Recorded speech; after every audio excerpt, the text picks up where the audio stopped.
They found him by the roadside, half buried in snow, a German shepherd, curled around a tiny shoe, as if it were the last thing in the world that remembered her. His breath fogged the ice beneath him. His ribs moved slowly. The shoe was pink, damp, worn at the edges, far too small to belong to anyone grown.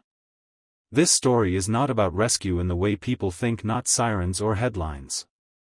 It's about what happens after the noise. What remains when no one is watching? And who waits in the silence? This story will break you. And then rebuild you, one heartbeat at a time. Like, share, and tell us, where in the world are you watching from today? The sky was bruised gray, thick with the kind of quiet that only winter knows how to carry. I hadn't planned to stop. Just a drive to clear my head. A loop around the county line, windows fogged from the inside, heater hissing low. I'd gone farther than I meant to. Out past the closed gas stations, where the snow banks grew taller and no one bothered to plow the side roads anymore. That's where I saw him. He didn't move when my headlights brushed over his shape. Just a dark outline at first, large, hunched, unmoving, tucked up against the guardrail like a forgotten coat. The red tail light reflection caught the glint of my eyes. That's what made me stop. He was lying in the snow. Not resting, guarding. His body curved like a question mark, his back to the wind, a single back paw twitching in his sleep. And in front of him was the shoe. Small. Pink. The kind with Velcro straps and glitter worn off the toes. It sat in the frost like an offering. Or a memory. I didn't get out right away. Some part of me recognized that this wasn't just a stray. There was something sacred about the way he held himself. As if he were keeping watch over something no one else could see. My hand hovered above the door handle. Then the wind shifted and he lifted his head. His ears didn't perk. They swayed, heavy, tired. His eyes met mine in the rearview mirror, golden and raw, like the flame of something once fierce. I opened the door. Slowly. Like approaching something wounded or holy.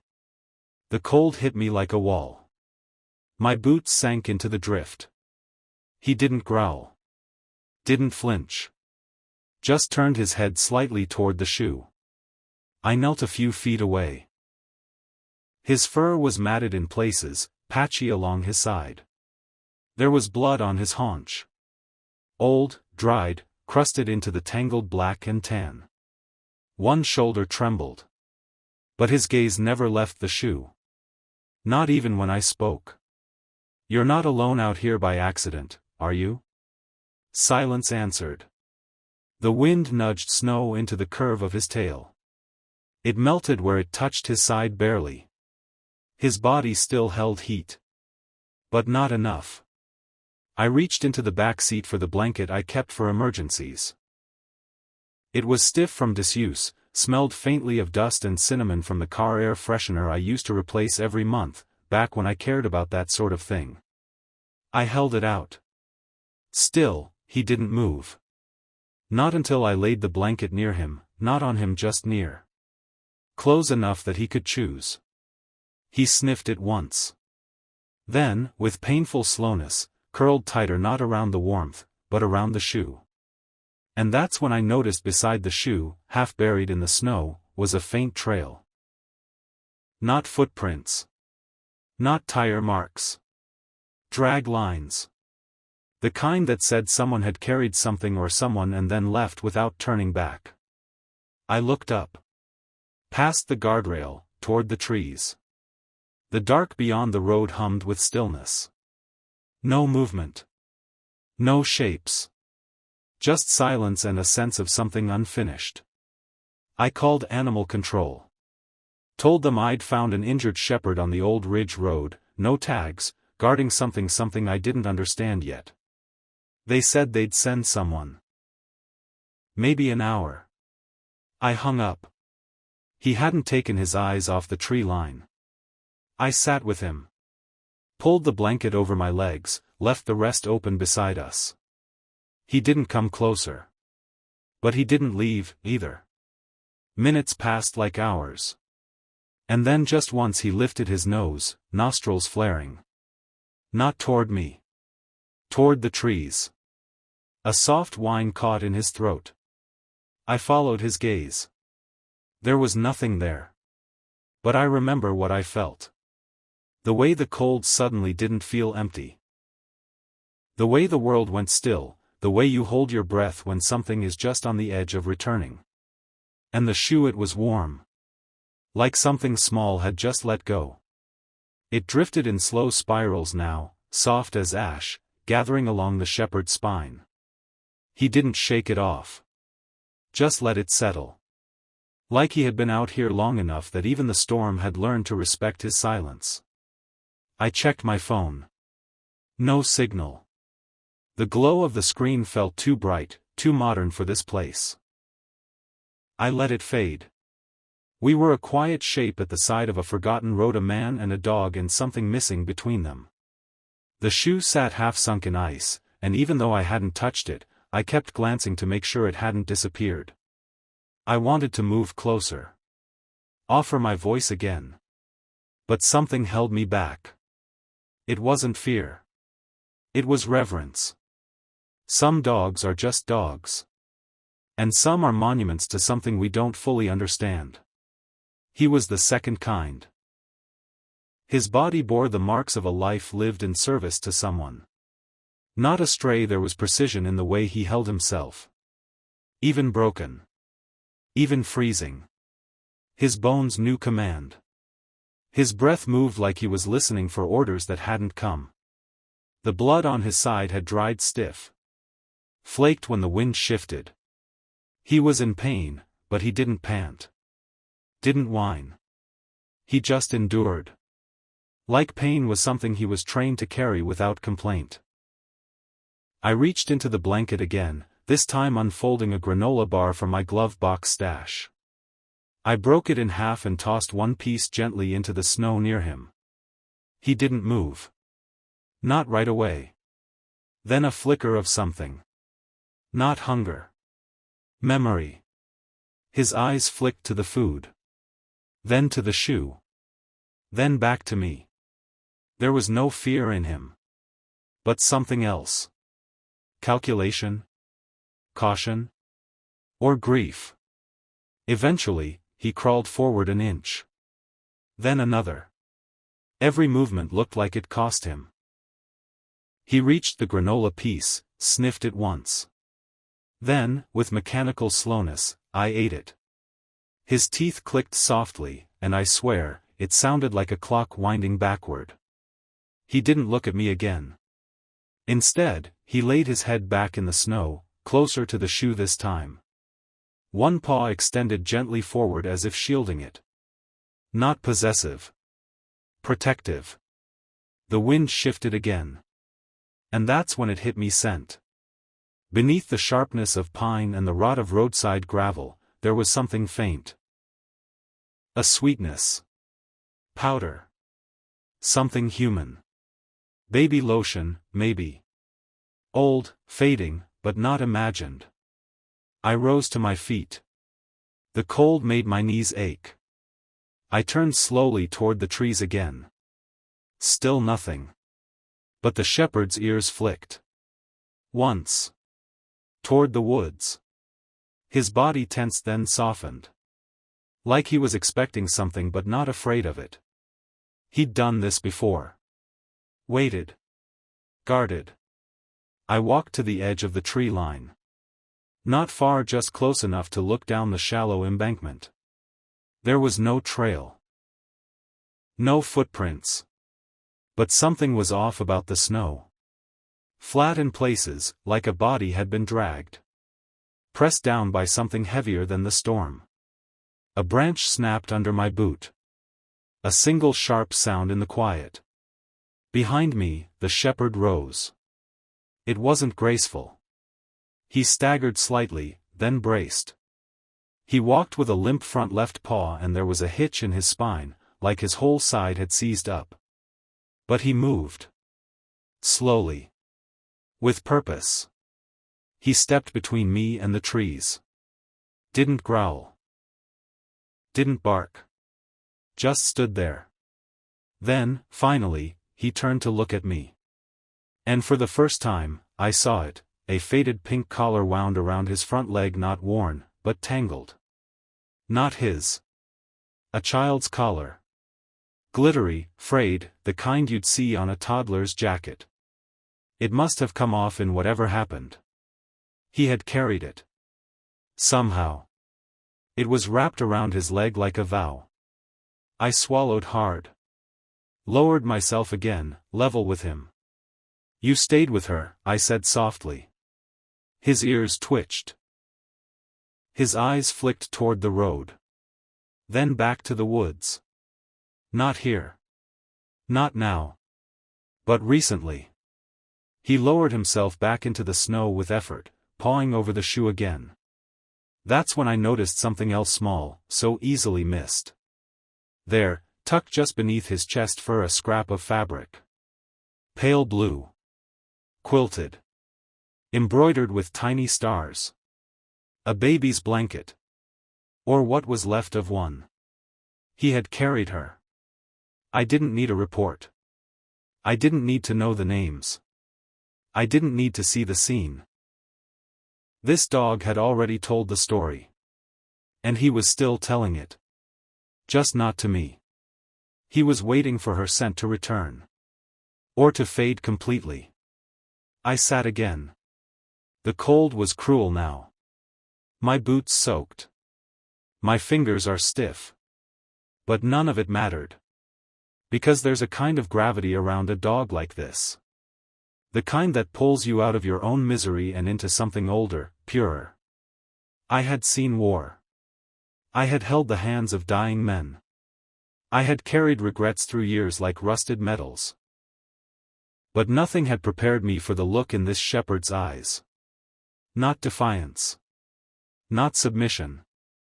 Just devotion. Without end. Without reward.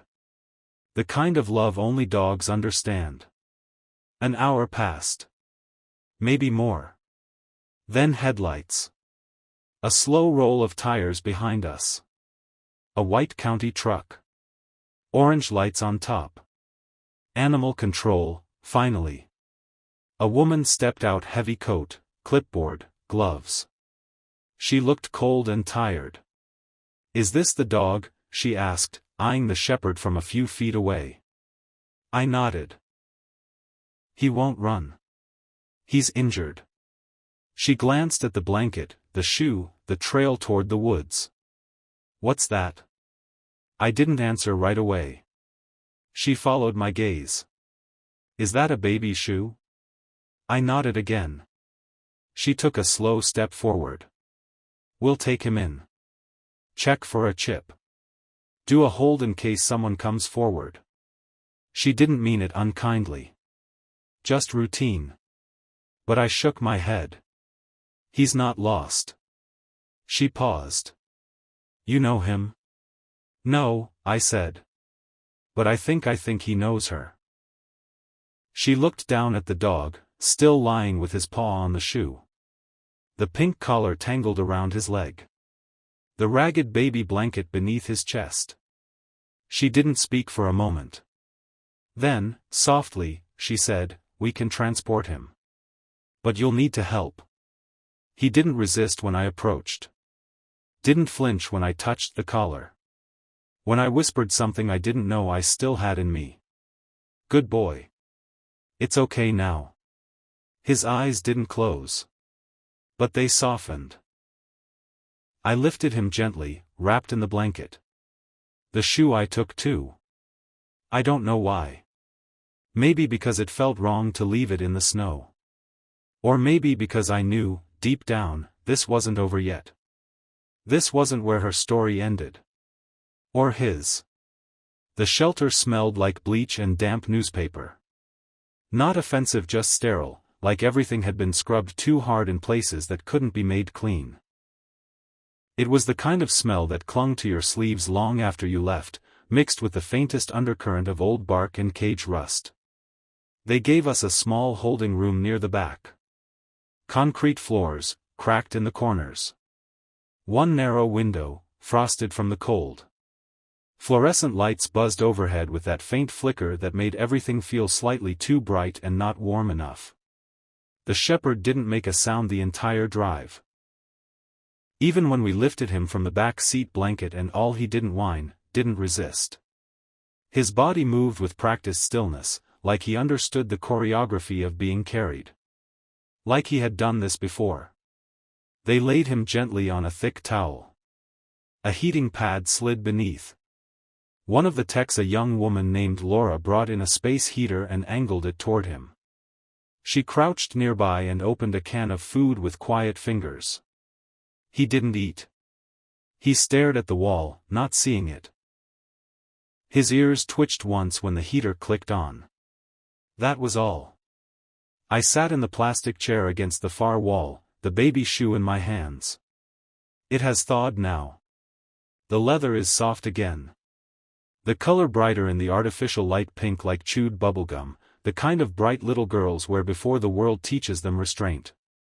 A charm dangled from the strap, a tiny silver bell. It didn't ring anymore. I turned it over in my palm. The tread on the sole was nearly smooth. A well-loved shoe. The kind you only wear every day if there's someone who insists it matches your favorite coat, or if it's the only pair you trust to stay on a toddler's feet in the cold. The shepherd shifted slightly. The sound of claws against concrete, slow, dull. Not urgent. I looked up. He wasn't watching me. His gaze was fixed just past my shoulder, as if the room itself held a memory. Then, with painful effort, he began to move. Just a few inches at first. He turned, favoring his injured side, and tried to rise. His back legs trembled. He sank again. But it didn't stop. Didn't whimper. The vet, Dr. Arnett, appeared at the door. She was older than I'd expected.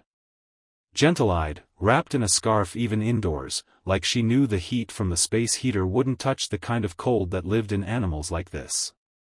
"Any idea where he came from?" she asked softly. I shook my head.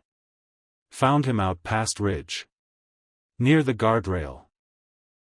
He was protecting something." She stepped closer, crouched near him, slow, open-palmed. He didn't flinch. Her voice dropped to that quiet frequency vets use when they're speaking to pain. "You stayed, didn't you? Even when no one came." He blinked. Not fast once, long, like the thought had taken effort to understand. She began her exam. Gently. Hands tracing the rise of his ribs, the knotted scar tissue along his shoulder. She winced when she reached his haunch, gunshot graze, she murmured. "Old. Maybe a week. Lucky he's alive." The word lucky rang hollow. I thought of the snow, the drag marks, the silence in the trees. She continued. "He's underweight. Dehydrated. Leg sprained. Maybe fractured. I'll do X-rays." But the real damage, she trailed off. We both knew. His injuries weren't just physical. There's a kind of wound no medicine touches. The kind that leaves you looking for something you can't name. He still hadn't looked at her. Or at me. Only once did he glance down when I set the shoe beside him. His eyes flicked toward it. Just for a moment. Then back to the door. Waiting. I left the room after that. I don't remember making the choice. Just the feeling of the hallway stretching out in front of me, tiled floors, dim overheads, the distant hum of another dog barking from somewhere deeper in the building. There were posters on the wall. Adopt, don't shop. Fostering saves lives. Pictures of smiling families, wagging tails, green grass. None of it belonged to him. This dog didn't fit in the poster. He didn't belong in a before and after story with a red bow tied around his neck and a Christmas tree in the background. He belonged to something quieter. Something colder. I leaned against the wall. The shelter director found me there, arms folded, eyes red like she'd just come in from the wind. "You brought him in?" she asked. I nodded. She paused. Then lowered her voice. "We'll hold him for the required period. But dogs like this, if no one comes," she didn't finish. I didn't need her to. "He's not aggressive," I said. "I know. But people don't always look past scars. Or silence. Especially not with shepherds." I swallowed. "He stayed with her." Her brow furrowed. "With who?" I held up the shoe. Her eyes flicked to it. Then back to me. "Was there a child?" she asked carefully. I hesitated. "No. Not when I found him. Just this. Drag marks. Something missing." She nodded slowly. "I'll log it," she said. "Just in case." But her voice said what we both understood.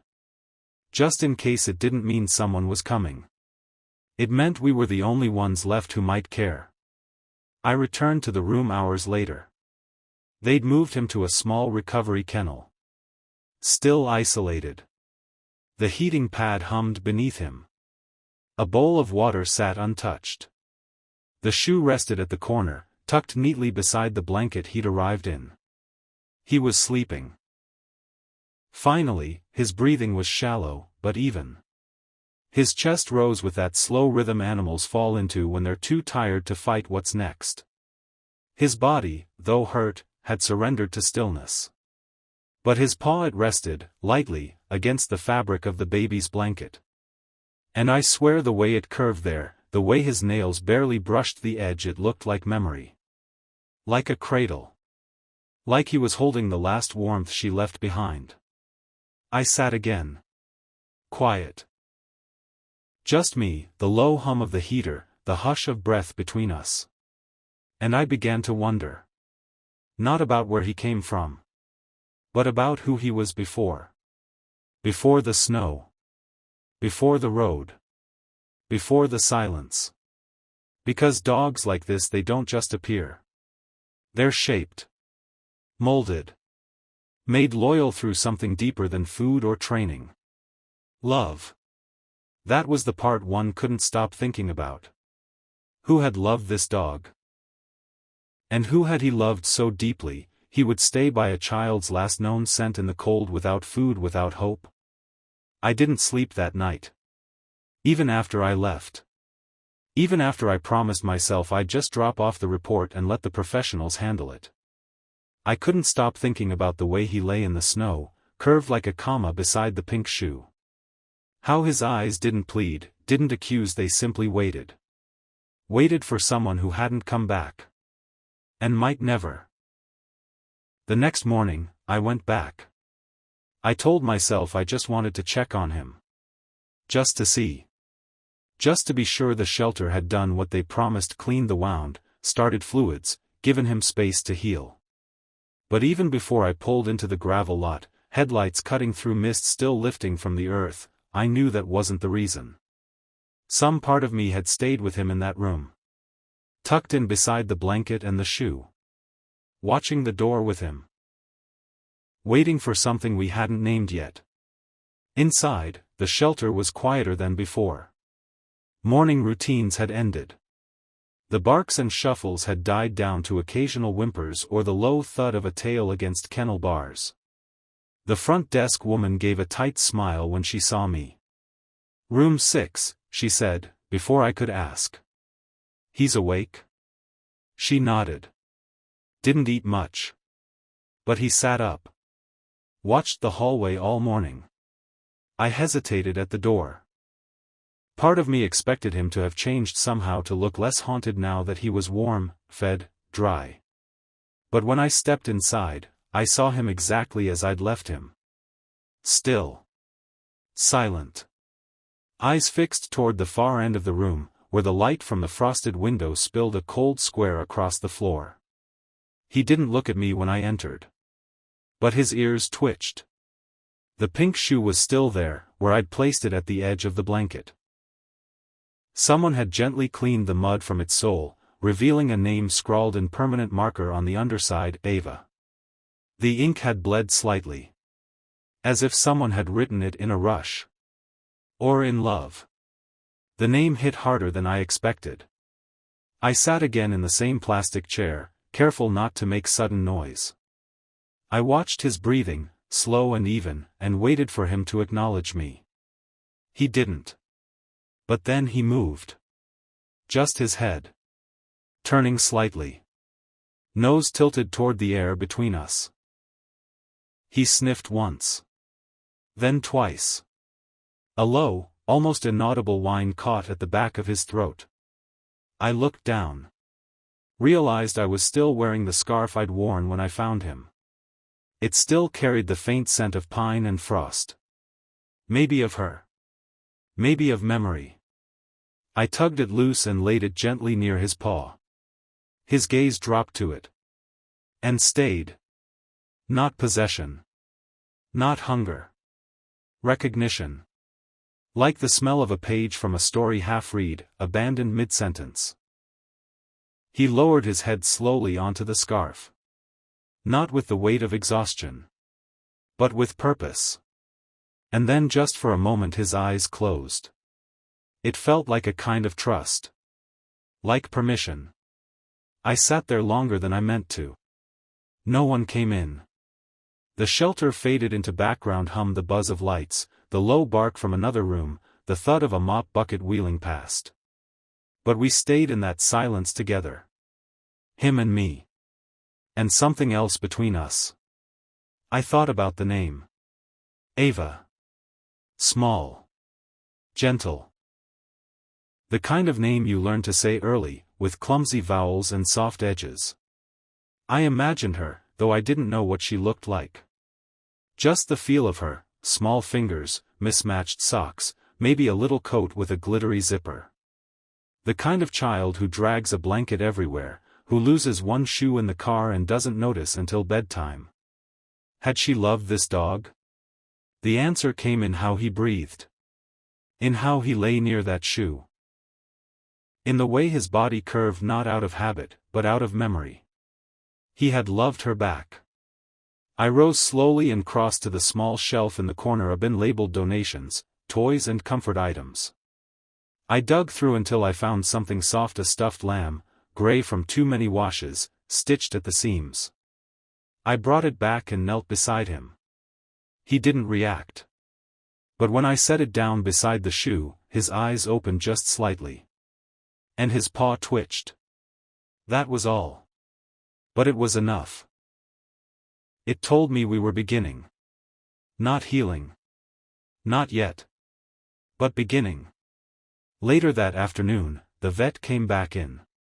She checked his leg, ran her hand gently along his ribs, murmured soft affirmations the way you do with patients who understand tone more than words. He's stable, she said quietly. But he's not leaving this room. I looked at her. What do you mean? Behavioral. Not aggressive, but he won't eat unless he hears the door close. Won't drink unless he's alone. He's holding vigil. It's more than trauma. It's purpose. He thinks he has a job to do. He thinks someone's coming back. I nodded. Because I knew. He wasn't here to be rescued. He was here to wait. I don't think he belongs in a kennel, I said. No, she agreed. But I don't have anywhere else to put him. And I can't discharge him until he's medically cleared. Silence stretched. Then, she asked almost as if it pained her, would you take him? Temporarily? The word echoed strangely. Take him? As if he could be owned. As if devotion like his could be signed over on a clipboard and handed off in the parking lot. But still, yes, I said. I'll take him. She looked relieved. Not because it made her job easier. But because she had wanted to ask from the beginning. They gave me a crate, a bag of food he wouldn't eat, a folder of care instructions that felt clinical compared to the rawness of what this dog had already survived. He didn't resist the leash. But he didn't walk, either. He simply stood. Then, when I opened the door, he followed. Step by step. Out into the winter again. We didn't go far. My house wasn't a home anymore. Just a structure I kept warm out of habit. Rooms I didn't fill. Lights I didn't turn on. But when we arrived, and I opened the door, he crossed the threshold like he'd done it before. Like he understood doors. Like he'd once been invited in, and still remembered how it felt.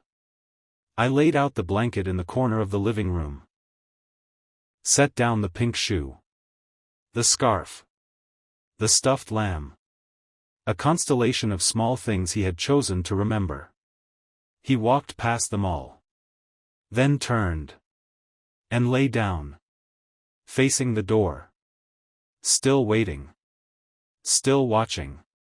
And as I stood there, unsure what to do next, unsure what he needed from me, or what I even had left to give, I saw something I hadn't noticed before. There, on the underside of the collar he wore beneath the tangle of the toddler's jacket tie, a small metal tag. Worn nearly smooth. But still legible, just barely, if found, protect her. Don't leave her. It wasn't a name. It was a promise. One he was still trying to keep. Even now. The tag stayed in my hand long after he curled up again. If found, protect her. Don't leave her. It didn't list a number. No address. No name. Just those 8 words, etched with steady pressure into soft metal. A message not for the one who found him but for the dog himself. It was instruction. A vow. A final reminder burned into silver, meant for moments like this. When the trail went cold. When no voices called. When there was only silence and the choice to stay, or to follow. He had chosen to stay. Even now, curled on the blanket in the far corner of my living room, he hadn't stopped watching the door. His body no longer trembled with cold, and his side was bandaged, the leg splinted and wrapped. But his mind had not left the snow. He hadn't touched the food. Not the water either. He only breathed, slowly. Quietly. And waited. I turned the tag over in my hand again. The backside was blank, save for one small scratch, a crescent shape, like it had once been chewed or worried at by tiny teeth. Maybe hers. Ava. I'd searched the name online, of course. That first night, when I couldn't sleep, when the scarf still carried the scent of his fur and the cold still hung around my ribs like regret. But there were no news reports.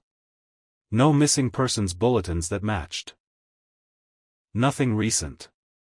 Nothing close. And that terrified me more than finding something would've. Because it meant whatever happened to her hadn't been noticed. Not yet. The snow had buried more than footprints. It had erased a child. I looked back at him. His eyes were open. Golden. Fixed still on the door. I whispered, "She's not coming through it. Not today." But he didn't move. Just blinked once, slowly. That afternoon, something changed. It wasn't loud. Not dramatic. It was a sound. A knock. Not at the door. From inside the house. At first, I thought I imagined it a soft lose-lose-lose against one of the hallway walls. Faint. Rhythmic. Like a child's feet kicking gently against drywall from the other side. But there was nothing there. No one else. I stood still in the center of the living room, breath held. The shepherd stood too. His ears lifted for the first time. Not tense alert. He turned. Not toward the door. Toward the hallway. And then without hesitation he limped forward. One step. Then another. I followed. We passed the guest room. The bathroom. The empty nursery I hadn't touched in months. That's where he stopped. The nursery. The room I hadn't opened since before. He lowered his head. Pressed his nose to the crack beneath the door. Then, gently, exhaled. The air shifted. There was no smell for me. No noise. But he leaned in as if scent alone had brought back memories. He pawed once at the door. Not forcefully. A question. I opened it. The room was just as I'd left it. Pale walls. A mobile hanging, stilled in the air. A small dresser. A crib with the sheets still folded. The shepherd stepped in like he knew the space. Like he'd been in rooms like this before, places where softness meant protection, where every object held a child's scent like a sacred imprint. He walked slowly, careful not to brush anything. And then he lay down. Right there, beside the crib. Facing outwardly. Just like before. Just like in the snow. My throat tightened. I knelt beside him. "You're still doing it, aren't you?" I whispered. Still guarding her. He didn't move. But I swear the silence in the room changed. It wasn't absent anymore. It was presence. As if the echo of a child remained in the walls, in the air, in him. I hadn't thought about her in weeks. Not really. But now, in the space between his breaths, I felt it all rise again. The baby I'd never met. The one my sister had carried halfway through term before complications ended everything too fast, too quietly. The one whose room I'd never dismantled. Ava. I hadn't known she'd share a name with the girl in the snow. But now, it felt inevitable. As if the dog hadn't just been waiting for his Ava but for mine, too. The light shifted. A late winter sun filtered through the blinds, casting striped shadows across the carpet. Dust floated in the air, turning the room golden in streaks. The shepherd blinked slowly, then rested his chin on his front paws. He didn't sleep. He kept watch. As if this, finally, was a post he understood. I brought him water. Left it beside him, near the crib. And for the first time since I'd met him he drank. Not much. Just a few laps. But it was a beginning. That night, I didn't close the nursery door. I slept on the floor just outside, a blanket wrapped around my shoulders. I left the hall light on. I listened to every breath he took. I listened to the silence between. And just before dawn, I heard it again. Tap. Then silence. Then a soft, dry rustle like tiny fingers brushing fabric. He didn't bark. Didn't move. But he opened his eyes. And so did I. The next morning, I took him outside. He didn't want to leave the house, not at first. But when I picked up the scarf from beside the crib and wrapped it loosely around my wrist, he followed. The yard was frozen still. Thin grass, patches of snow clinging stubbornly to the shadows. The trees were bare, skeletal. The wind carried nothing but the brittle hush of February. But still he stepped forward. Sniffed the air. And moved. I didn't let him. Didn't need to. He stayed close, circling me with slow, deliberate steps, his ears turning with every shift in sound. When we reached the fence, he stopped, turned, and placed himself between me and the road beyond. Just like that. No command. Just instinct. That's when I understood. He had done this before. Every day, maybe. Protected her. Stood between danger and innocence. He didn't know how to stop. And maybe he didn't want to. We returned inside. He went straight to the nursery again. Laid down without hesitation. This time, I brought the shoe and placed it beside him. The stuffed lamb. The scarf. I didn't ask him to eat. Didn't coax or beg. I just sat beside him. A man and a dog. Both broken in different ways. Both waiting for someone who wasn't coming back. And then that afternoon I heard it. A breath. Not his. Not mine. From inside the crib. Just one, soft exhale. Like a child sighing in her sleep. I froze. He didn't. He wagged his tail. Just once. Slow. As if, wherever she was still listening. I didn't tell anyone what I heard. Not because I thought they wouldn't believe me, but because I wasn't sure I believed it myself. That soft breath from the crib, it had been too real to ignore. Too alive to dismiss. But also too brief to chase. And maybe that's all it was meant to be, not a haunting, not a sign, just a moment. A memory brushing past both of us, carried on the heat of his loyalty. The shepherd hadn't reacted with surprise. He had wagged his tail. Just once. And that was somehow louder than the sound itself. After that day, things shifted. He didn't stop guarding the nursery, not once. But he began to adjust to the rhythm of the house, the silence between us becoming less like distance and more like comfort. We didn't need words. Just presence. That week, he began to follow me. Not close. Never intrusive. Just far enough behind that I'd feel him before I saw him, like a shadow with weight. He padded softly through the hallways, legs still stiff, sides still wrapped in gauze and white tape. But his gait had steadied. No longer cautious. Just quiet. I let him. He watched everything. When I opened the fridge, he sat just beyond the threshold. When I turned on the faucet, his ears flicked toward the sound. When I stood too long staring at nothing, he laid down. Not pressing. Not needy. Just there.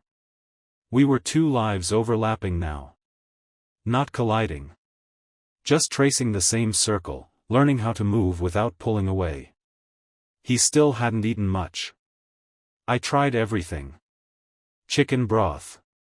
Warm rice. Hand-fed pieces. Nothing coaxed him. Not fully. But I noticed he was sniffing now. He'd lean in toward the bowl. Not recoil. That meant something was waking. One afternoon, I left the front door open just for a moment. To shake out a rug, to listen to the wind in the trees, I don't remember why. But I turned back, expecting to find him frozen in place like always. And instead, he was standing in the doorway. Not escaping. Not bolting. Just breathing. The air moved around him like it belonged to him again. His nose lifted, reading the weather the way dogs do, eyes half closed, ears soft. He looked left. Then right. And sat down. That's when I noticed the leash still looped over the hook near the door was untouched. He didn't need it. Not anymore. That night, I dreamed of the snow again. Only this time, I wasn't the one driving. I saw it through his eyes, the blur of trees, the curve of the guardrail, the flash of headlights far away. I saw the shoe in the snow, how he'd laid it down so gently, curled his body around it. How he had carried it through brush and ice. And in the dream, I saw her. Just barely. Tiny fingers. A blue blanket clutched to her chest. Not a face. Not a voice. Just the feel of her warm and fragile in his jaw, the way he must have held her like a heartbeat against his tongue. When I woke up, I didn't move right away. I listened. To the quiet. To the hum of the space heater in the nursery. To the low groan of wood expanding in the walls. And beneath it all the soft sound of breathing. Two rhythms. High. And mine. Not layered. In sync. It felt like a kind of prayer. That morning, I found something at the base of the crib. Something that hadn't been there the day before. A hair tie. Pale blue. Thin. Still twisted in a loop. I hadn't seen it before. And I would've. I'm sure of that. I'd cleaned the floor. Vacuumed the corners. Looked beneath the crib every night before laying the scarf and lamb beside him. But there it was. Simple. Childlike. Still holding the shape of the wrist or curl that had worn it. I picked it up gently. Held it in my palm. He stood behind me, still and alert. When I turned, his eyes dropped to my hand. Then back to the crib. He didn't move. But he exhaled. Slow. Like an answer. I laid it beside the shoe. He sat beside it. That was all. But it changed something. That day, I began speaking to him more. Not commands. Stories. I told him about the girl I never met. My sister's daughter. How we had picked out the paint for the nursery before she was born. How we bought stuffed animals by the dozen, none of them quite right. How we lost her before I ever learned how to hold a baby properly. I told him about the quiet after. How my sister had moved away, and I had never filled the house again. How I'd left the crib assembled because it felt wrong to unbuild something that had never been used. He didn't look at me while I talked. But he stayed. Sometimes, I thought that was his way of listening. Sometimes, I wondered if he remembered things he couldn't explain. If he had a version of a story, too told in scent, in posture, in the long silence of waiting. Each day, he grew more alive. Not in bursts. But gradually. Like spring thaw. He began to twitch in his sleep dreams returning. He began to pace in the morning slowly, in measured loops. He began to bark only once when a delivery driver knocked unexpectedly. It was quiet. But strong. The sound shook me. Not because it was loud. But because it meant he still believed in guarding something. In protecting someone. In being present. And later that evening, when I sat near him on the nursery floor, reading from the journal I'd kept when my sister was pregnant, not expecting anything, not even reading aloud, he did something he hadn't done since I found him. He rested his head in my lap. No hesitation. No test. Just wait. Warm. Real. I didn't move. I didn't speak. The room held its breath. And somewhere in that stillness, I felt it again. The shift. The presence. Not physical. But full. As if the space we'd both been trying to fill had never really been empty, just waiting to be held differently.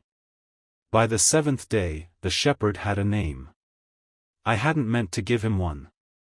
It felt presumptuous, naming a dog who had already lived an entire life before me, one built around loyalty I hadn't earned, pain I hadn't witnessed, and a child I hadn't known.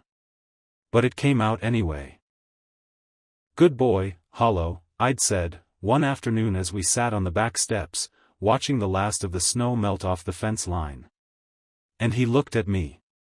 Not turned, looked. Held my gaze for one long, deliberate moment. As if the sound of it reached a part of him still tethered to memory, but willing now to stay. Hollow. Not for emptiness. But for what he held. The hollow of a crib never used. The hollow of a shoe without its twin. The hollow space at a child's side where a dog once walked, and now waited. He wore the name like he wore his scars, not with shame, but with reverence. From that day forward, something began to fill between us. A thread, maybe. A line of trust. He no longer needed the nursery to sleep. He chose it. Returned to it each night on his own. But during the day, he followed me from room to room. Not just to guard. To be present. He watched me do ordinary things. Chop vegetables. Sort old mail. patched the corner of the wall I hadn't looked at since I moved in. He sat with me in silence as I sorted through boxes from the attic, things I hadn't touched in years. Baby clothes folded tight into plastic bins. Toys in their original packaging, unopened. A music box that still played, just barely, when I wound it. I placed it beside him. He stared at it while it played, that low, crackling lullaby spinning off-key into the quiet. He didn't flinch. But he laid his head beside it. Not on it. Beside. As if listening was enough. And then something changed again.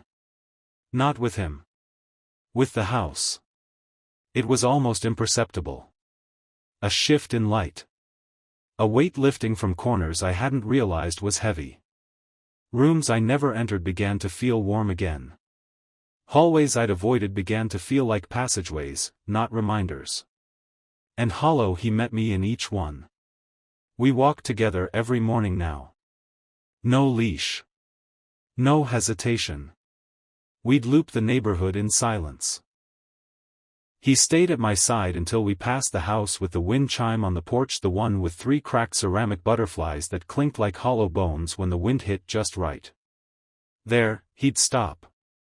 Just briefly. Look up. Then walk again. I never asked why. But the way he paused felt less like fear and more like acknowledgement. He remembered everything.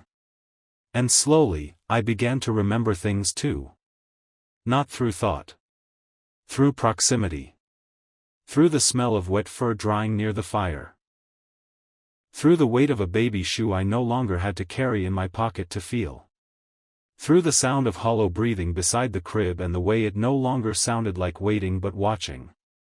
Then one day the box came. It arrived with no note. No sender's name.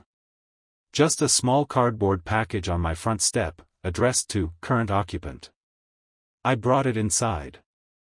Hollow followed, sniffing the edges, tail low but calm. I opened it with a knife from the drawer, hands slow, deliberate. Inside. A small plastic doll, scuffed at the hands. A glittery barrette. A baby sock with a worn heel. A photo wrinkled, sun-faded of a child. And a dog. Not hollow. But close.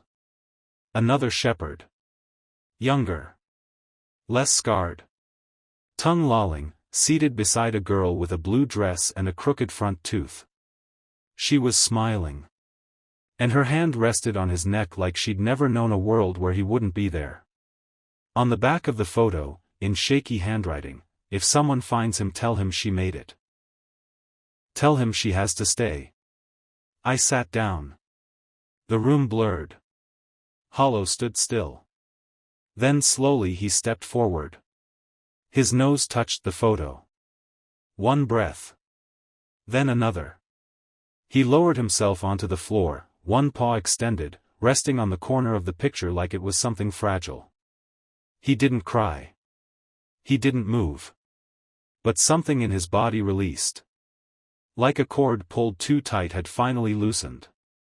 I placed the items on the floor, beside the music box and the shoe. Each piece fits not into a puzzle, but into a circle. A ring of meaning he had carried through snow, blood, silence, and time. And now finally it was returned. That night, he slept outside the nursery. First time. He chose the hallway instead, laid his head near the door but didn't go inside. I watched from the stairs. He wasn't guarding anymore. He was letting go. One breath at a time. The next morning, he ate. Not all of it. But enough. He looked at me after, tongue flicking across his snout, and blinked once. His ears flicked toward the open window, where birds had begun to return to the yard. Spring is close now. I didn't say anything. I just sat with him on the porch and watched the clouds thin. He didn't follow the wind that day. He just stayed close. Close enough that I could feel at the beginning of something new inside him. And maybe, inside me too. It had been 13 days since I found him. 13 days since I pulled over on a frozen road, stepped out into the hush of falling snow, and met a dog who didn't need saving, only someone to sit with him while he waited. And now Hollow no longer waited. He watched. He followed. He learned. But he no longer searched the door for someone who wasn't coming back. Each morning, he greeted the sunrise the same way, seated at the threshold of the back porch, spine straight, ears tuned to the world like antennae for something only he could hear. Then, when the light reached the edge of the steps, he'd stand, turn once in a slow circle, and walk back to me. No words passed between us. There never needed to be any. His body spoke in small decisions. In how he laid his paw across the photo again 2 nights ago. In how he stopped circling the nursery at night. In how he touched the scarf I used to wear, now kept folded near the hearth, and then left it there. Like memory, too, was learning how to rest. That morning, we were walking the far edge of the trail loop where the woods pressed close to the back of the subdivision, where the trees still held winter's brittle arms, when he stopped. Not suddenly. Not stiff. Just still. His ears turned toward the west, toward the field that lay past the fencing and into the scrubland beyond. There was nothing there.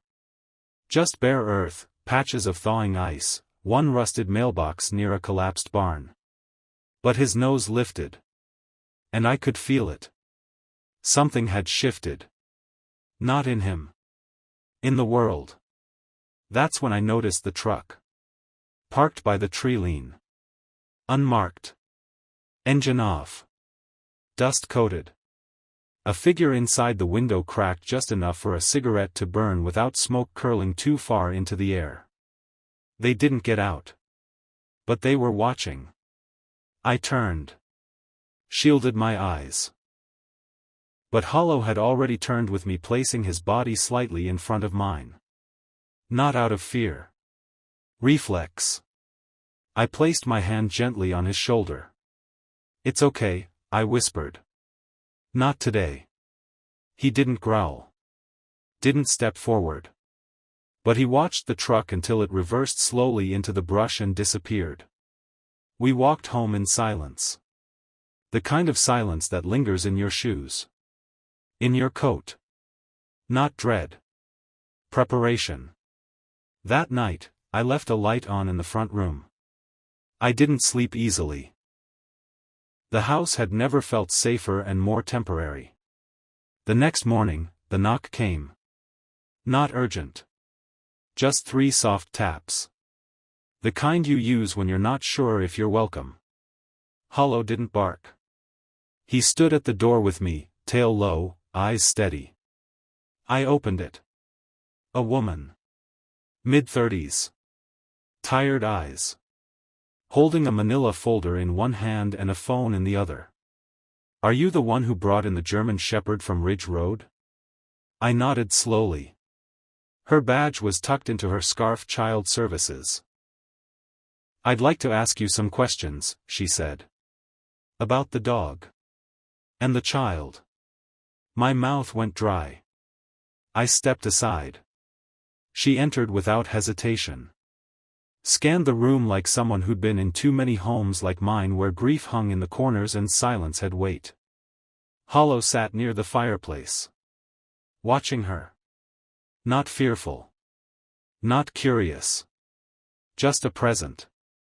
"I don't have many answers," I said, finally. She glanced down at her folder. The baby's name was Ava. I froze. She was found safe. About an hour after you reported the dog. She'd been carried from the car crash site and left near a ranger station entrance. Your dog led search teams to her scent. Hollow stood now. Ears pricked. As if some part of her voice had unlocked a door inside him. The woman continued, slower now. She was hypothermic. Frostbitten. But she lived. She's in temporary care now. Her family well. That's part of the ongoing investigation. She hesitated.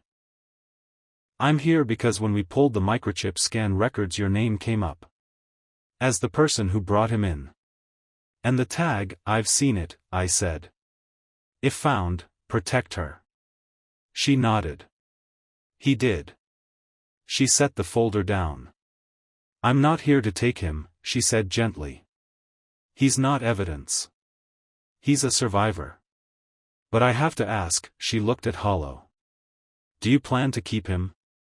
The question felt heavier than I expected. Keep him. Own him. Claim something that had belonged, once, to someone else. To someone small. To someone who had been loved so fiercely, this dog had laid his life down beside a pink shoe in a storm and waited for rescue that might never come. I didn't answer right away. But Hollow crossed the room then. He didn't go to her. He came to me. Saturday. Pressed his side gently to my knee. And I felt it. Not a question. An answer. Yes, I said. If he'll stay, I'll keep him. She smiled. Not a big one. Just a small upturn of something exhausted but grateful. He already has, she said, and stood. Before she left, she handed me a copy of the photograph, the one I'd already seen, but this version was clearer. Less faded. Ava. The same girl. Pink shoes. Blue blanket. A glitter barrette in her hair. And beside her Hollow, younger. His fur was unscarred. Tongue out. Happy. I didn't ask why no one else came forward for her. I didn't ask why her family had vanished after the accident. Some truths aren't for asking. They're for carrying. Like Hollow did. The woman left. The door closed behind her. And Hollow curled up on the rug. Not beside the photo. Not near the crib. At my feet. He exhaled. And for the first time since I'd found him, his body didn't hold tension. It rested. Fully. Completely. As if a chapter had closed. And something new, not perfect, not whole, had begun. For 2 days, the house was still. Hollow slept near the fireplace, the photo of Ava tucked beneath the edge of the couch, where he could see it but didn't touch it. I stopped moving it. Stopped adjusting the scarf or straightening the shoe or placing the stuffed lamb just so. He didn't need them in order anymore. He remembered without them. Our routines had settled into something almost ordinary. Mornings on the back porch, short walks to the edge of the woods, coffee cooling in my hands while Hollow sat beside me, his head just barely touching my knee. He was still healing. Still limping, slightly. Still quieter than most dogs would be after 2 weeks of safety. But he was no longer Hollow in the way that had first earned him the name. Something in him had filled back in. Not repaired. Not erased. Just layered. Memory and acceptance stitched together beneath the fur. And maybe without realizing it I'd started healing too. But then the knock came. Different this time. Louder. Insistent. Hollow was on his feet before I even moved. No growl, but alert body positioned between the door and me. I opened it slowly. A man stood there. Business casual. State ID clipped to his coat. Cold wind tightening the lines around his mouth. Mr. Harlan? I nodded. I'm with the State Custody Review Board, he said. We received a call from the local shelter. Said you took possession of an unregistered animal involved in an open child welfare case. My stomach dropped. I'm not his owner, I said carefully. He wasn't claimed. I'm fostering him under the shelter's direction. Ava the girl, she's safe. The dog helped find her. I'm aware, he said, flatly. But according to procedure, any animal involved in an open child services case is subject to evaluation, especially if the child is in temporary state custody. He pulled a folded form from his coat. "We're initiating retrieval for formal assessment." My pulse quickened. "He's not dangerous," I said. The man glanced past me. "That's not the point. He's unvetted. No adoption file. No behavioral records. We don't even have documented confirmation of ownership. The family who had Ava is under investigation. We don't know who this dog was registered to, or if he was legally kept." "He was with her," I said. "That's all that matters." "I'm not here to argue philosophy, Mr. Harlan," he said. "I'm here to collect the animal." He moved forward, but Hollow stood firm. Didn't bark. Didn't lunge. Just stood between us solid as a wall. The man hesitated. "I don't want to escalate this," he said. "Then don't," I replied. "Give me 24 hours. Let me talk to the shelter. To the vet. He's part of this. He's not just a dog." He exhaled.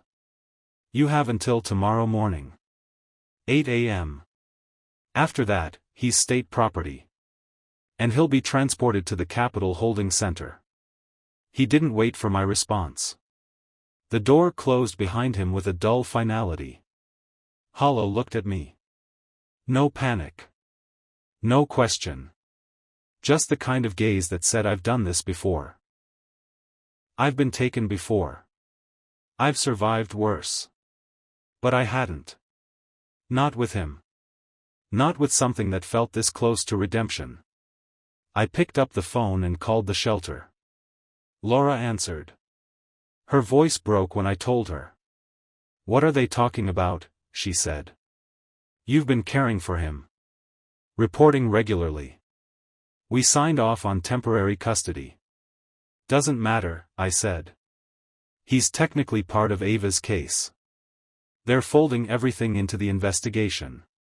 She was quiet for a long moment. "Then, let me make some calls." I waited. The clock ticked. Hollow lay down, head on his paws. When Laura called back, her voice was lower. "Arnett wants to fight it," she said. "She's ready to testify that he's non-aggressive, stable, bonded. But that may not be enough. What do I do?" There was silence on the line. "Then, tell his story. Every inch of it. Every minute you've spent with him. They need to see what this is, not an impounded animal, not a liability, but a living, breathing part of a child's survival." I hung up. Sat with Hollow on the floor. Ran my hand gently over his shoulder, feeling the knot of scar tissue beneath the fur. The soft rasp of his breath. He closed his eyes. And I began to write. Not for court. Not for a file. For her. For Ava. For whoever she became, in whatever home she ended up in, whether she remembered him or not. So she would know he stayed. So she would know he waited. So she would know he never once, not even in the coldest hour, let go of her. And by midnight, I'd written 15 pages. Not perfectly. But truthfully. The next morning, I was waiting on the porch when the truck arrived. Same man. Clipboard. Neutral expression. I didn't let him speak. I handed him the letter. He flipped through the first few pages. Slower by the third. Then stopped altogether. "I've included statements from the shelter and the vet," I said. "I'm also requesting temporary guardianship pending Ava's outcome. I'm not asking for special treatment. Just time. Just fairness." He didn't answer. He looked past me at Hollow, who was sitting calmly in the doorway. Not guarding. Not retreating. Present. The man's mouth twitched. Not quite a frown. Not quite softening. Then he handed me a smaller form. "Fill this out," he said. "I'll delay the hold." I stared at the form. "That's it?" "For now, he said. But you're right. He's not just a dog. He stepped off the porch, paused halfway down the walk, and looked back. She's in a foster home with another child, he said. They gave her a stuffed lamb for comfort. She named it Shepherd. My throat caught. He nodded once, then drove away. And Hollow? He stepped outside, turned in a slow circle, then sat beside me. And the wind moved through the trees like something being let go. It snowed again that night. Not heavy. Just dusting, the kind of snow that laces the corners of windows, softens rooftops, and reminds you that winter isn't done just because you're tired of it. Hollow didn't mind. He sat on the back porch long after I'd gone inside, head lifted, breath fogging in the moonlight. His fur had grown fuller again. His side was healing, pink skin under the matted scab. But the injury didn't define him anymore. What defined him now was something else. Stillness. Patience. The quiet way he knew where I was in the house, even if he couldn't see me. The way he waited by the door just seconds before I opened it, as if my heartbeat was something he could hear through walls. That night, I left the nursery door cracked open. It has become a habit. Not because he needed it, but because it no longer hurt me to see it. Sometimes I passed it without thinking. Sometimes I paused, touched the edge of the crib. Sometimes I just listened to the hush of Hollow's breathing nearby, to the way silence could hold memory without breaking under its weight. I had started sleeping better. Not deeply, but without dread. The kind of rest that comes when something, or someone, has taken up your watch. At sunrise, I brewed coffee and found Hollow already by the door, tail brushing the floor once in acknowledgement. No wag. No bark. Just presence. I opened the door. Cold air met us. But there, parked quietly by the curb, was a sedan. Unmarked. Inside, a woman in the driver's seat. And in the back, a child's car seat. Still. Occupied. I froze. My hand dropped to Hollow's shoulder. He hadn't moved, but I felt the shift in him, the weight of memory pressing forward through muscle. His ears lifted. Eyes narrowed. Breath shortened. Not fear. Recognition. I stepped outside, slowly. The woman opened her door but didn't stand. She leaned across the seat and looked at me. You're Harlan? Yes. I'm Ava's caseworker. Melissa. She paused. She asked to see him. My chest ached in a way I wasn't ready for. She remembers. She doesn't talk much. But she asks in other ways. Drawings. Sleep habits. One of the first things she did in the hospital was look at the door and say, "Dog." Not "Mommy." Not "Home." Just that. I nodded. Melissa opened the back door. And there she was. Smaller than I expected. Bundled in a puffy coat, blue mittens, pink boots. Her eyes were wide and glassy, the kind of wide that comes from seeing too much too soon. But she wasn't afraid. She stared past me. To Hollow. And he didn't move. Didn't charge. Didn't tremble. Just stepped forward. Slowly. Like he couldn't quite believe it. Like he'd walked 1,000 cold miles and only now allowed himself the final step. Ava climbed down from the car seat.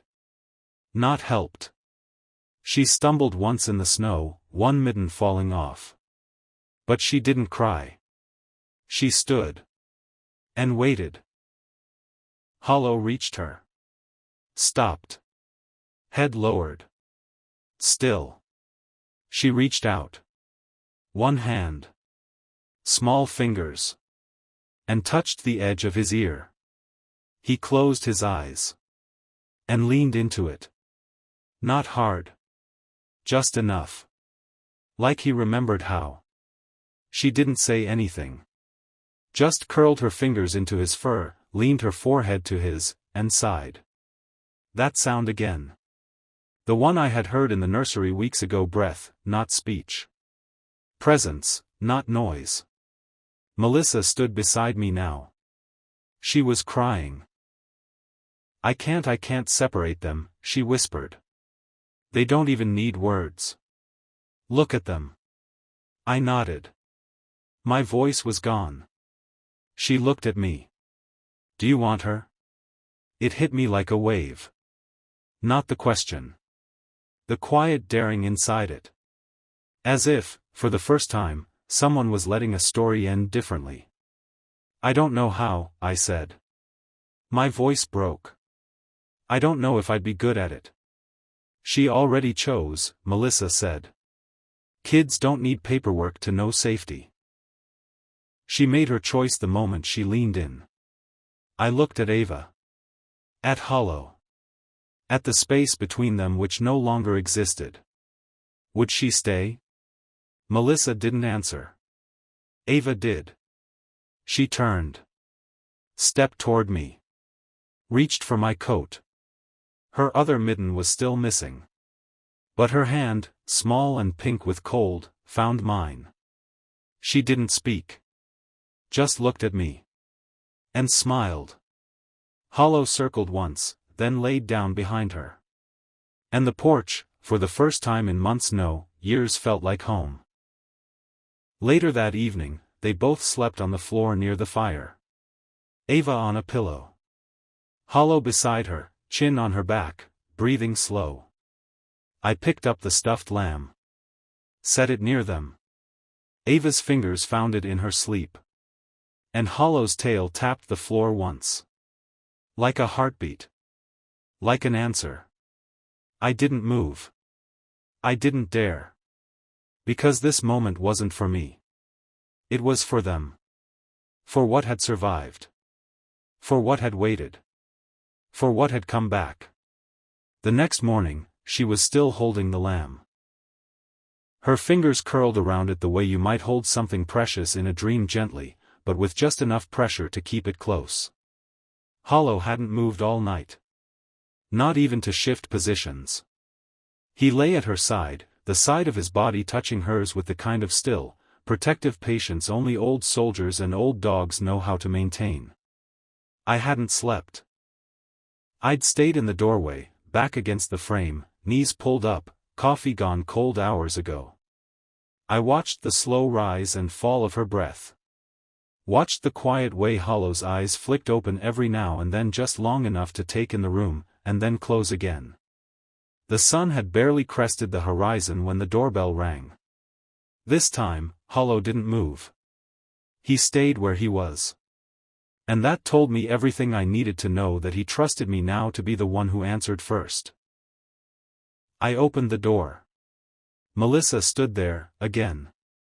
Clipboard in her hand. This time, she looked more official. A different coat. A different badge. Her mouth was a little tighter, like she'd been on too many phone calls since yesterday. Behind her stood a man I didn't recognize. Suit jacket, tablet in hand, state ID clipped to his breast pocket. He didn't smile. "Can we come in?" she asked, already apologizing with her voice. I nodded. They stepped inside.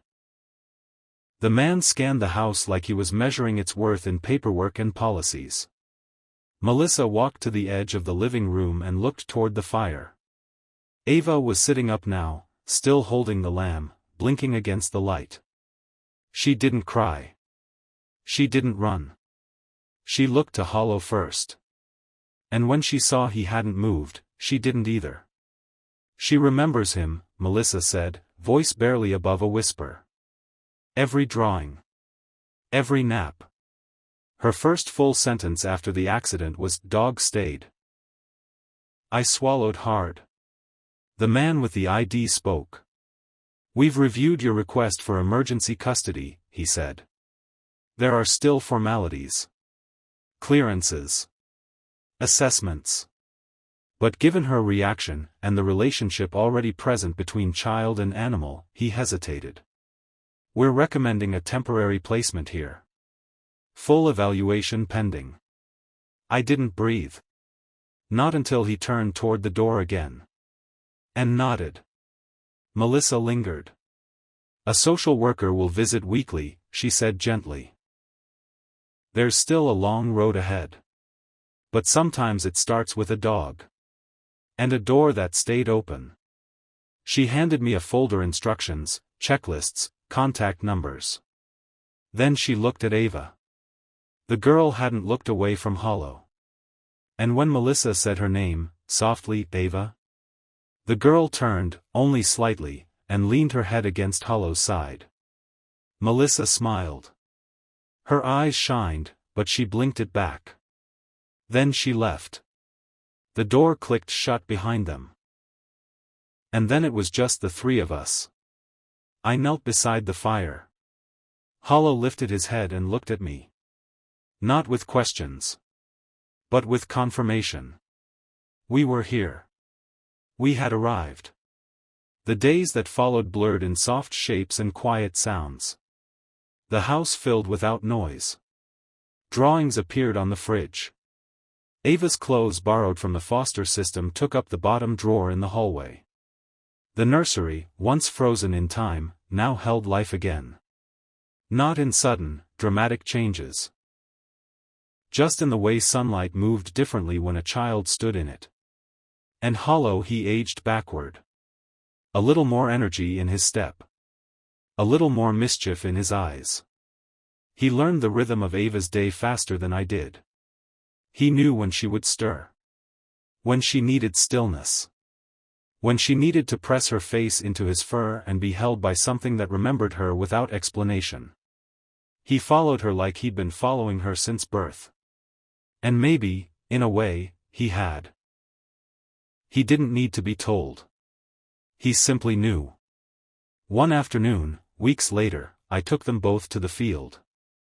The same one where the trees had once looked skeletal and empty, where the cold had first begun to lift.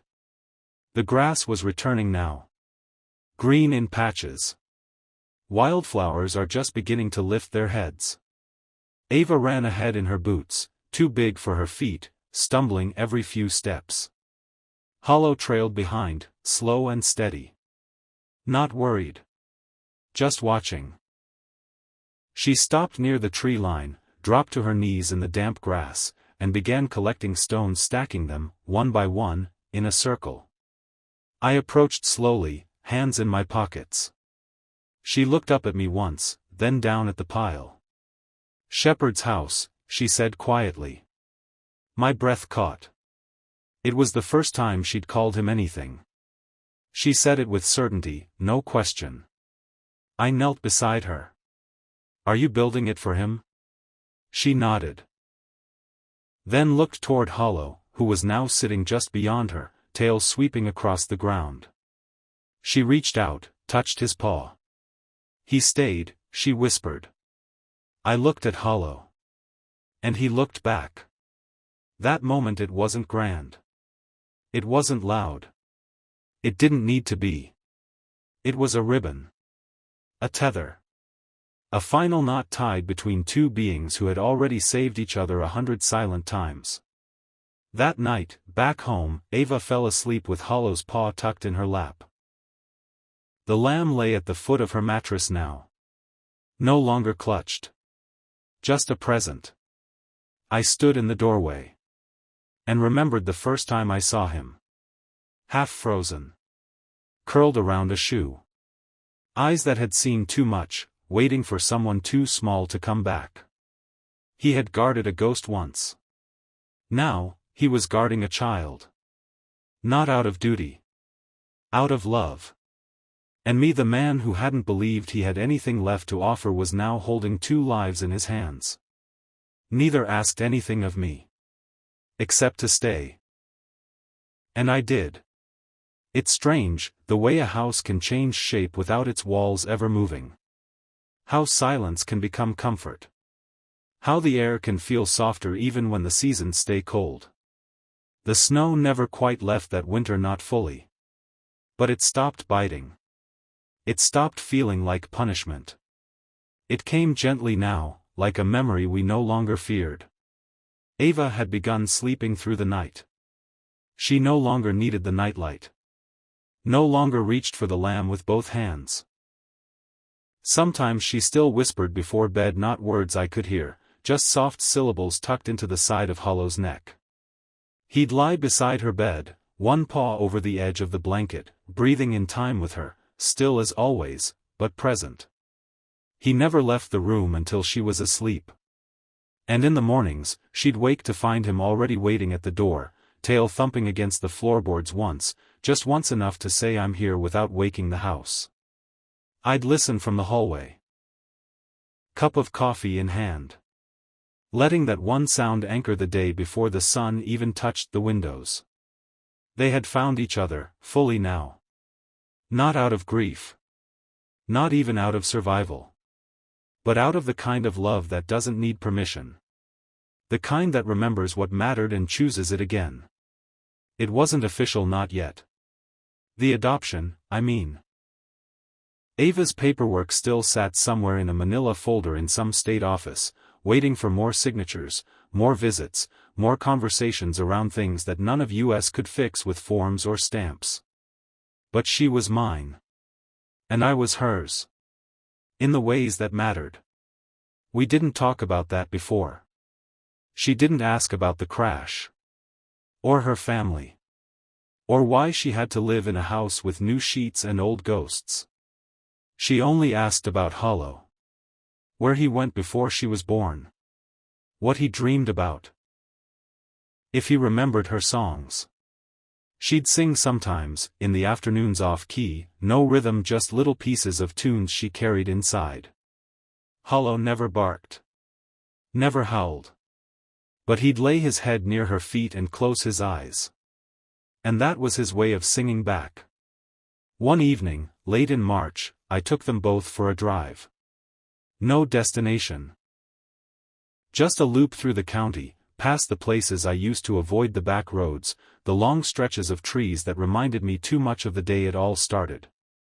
But I wasn't avoiding anything now. The world wasn't smaller anymore. It had opened. The same road where I had found him lay before us, dry now, the snow melted into runoff trickling beneath the guardrails.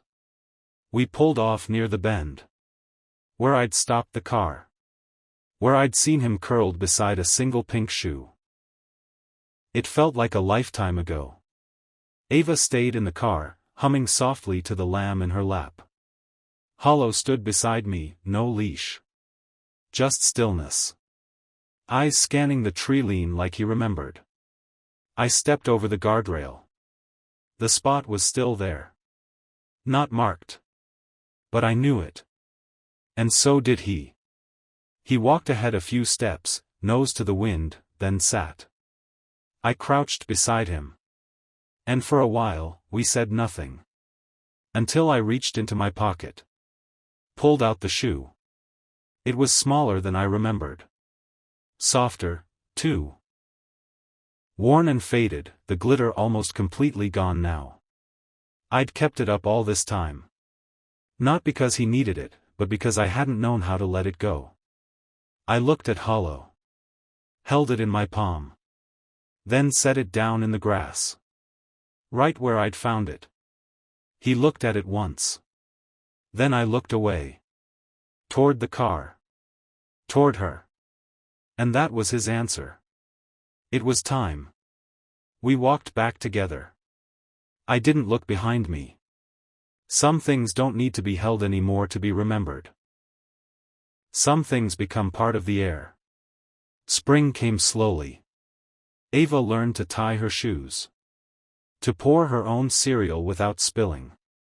To laugh not in the small, cautious way of children who've learned to be careful with joy but fully. Messily. Like someone who had remembered how. And Hollow? He got older. That's the thing no one tells you about dogs who carry that kind of grief. Once they let it go, they age faster. Not in pain. Not in sorrow. But in peace. Like they've been carrying the weight of time for too long, and now they're finally free to set it down. His limp came back in May. We didn't make a fuss about it. He still walked. Still followed Ava room to room. Still waited at her door each night until she fell asleep. But he moved slower. I bought him a new bed. He ignored it. Choose the hallway, as always. Ava made him a crown from construction paper and daisies. He wore it for half a day. Didn't even try to shake it off. She told everyone he was a knight. That he'd saved her. She wasn't wrong. The last night came in summer. Quiet. Soft breeze. Open windows. Ava had fallen asleep early, her arms around the lamb, a picture of Hollow tucked under her pillow. One she'd drawn scribbled lines and two big paws, and the word friend written backward. Hollow lay outside her room, as always. I sat beside him, hand resting on his side. His eyes were closed. His chest rose slowly. Then paused. Then rose again. A little longer this time. I didn't speak. Didn't wake him. I just stayed. Because that's what he'd taught me. Not how to guard. Not how to rescue. But how to stay. How to be present when someone needs you. Even in silence. Even at the end. And when the final breath came, it was soft. Like the wind through the nursery blinds. Like the sigh of a child settling deeper into sleep. I didn't cry right away. I placed my hand gently on his collar. Felt the warmth still left in him. And whispered, "Good boy." We buried him beneath the tree in the field behind the house. Ava carried the lamb with her. She placed it beside the stone I carved by hand. No words. Just one paw print. And beneath it, the silver tag. If found, protect her. She sat beside me, holding my hand. Her other hand rested on the earth above him. "I'll protect you now," she whispered. And that was it. The circle closed. The story finished. And everything in me, everything in her remained soft. But whole.